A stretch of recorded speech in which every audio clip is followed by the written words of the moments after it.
Favorite nyo ba ang milk tea mga boss? Tara, try natin ang Infusion and Savory dito sa Malolos Convention Food Park. Ito nga pala si Boss Rainier, ang owner ng Infusion and Savory. At siya pa mismo gumawa ng order natin mga boss. Thank you Boss Rainier. Ito yung in-order ni Mrs. Nataro milk tea with crushed Oreo. At matcha milk tea with nata naman yung akin. Ito na ang favorite natin mga boss. Ang Tiki Man Time.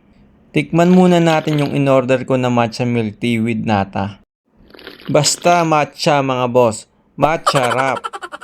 Try naman natin yung taro with crushed Oreo.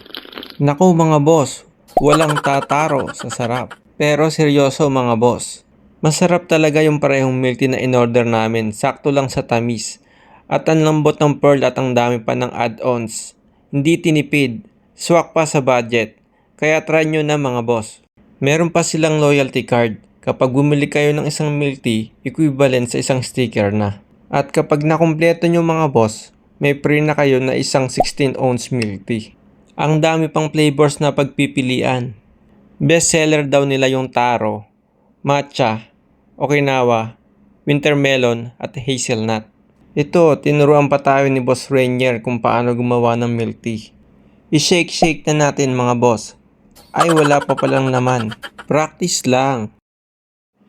Ilagay na muna natin lahat ng ingredients. At ito na ang favorite part ko, yung pag-shake para ma-flex ang muscle natin. Itodo na natin pag-shake mga boss. Samahan na natin ng konting sayaw. Pagkatapos i-shake, isalin na natin sa plastic cup na may pearl. Lagyan naman natin ng ice. Make sure na takpan mabuti. At ang pinakahuli, ilagay na natin yung heart. Tapos na yung ginawa kong taro milk tea. At napasayaw pa ulit ako sa ganda ng bumili.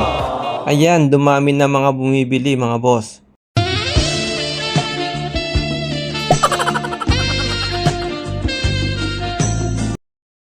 Thank you for watching. Cheers!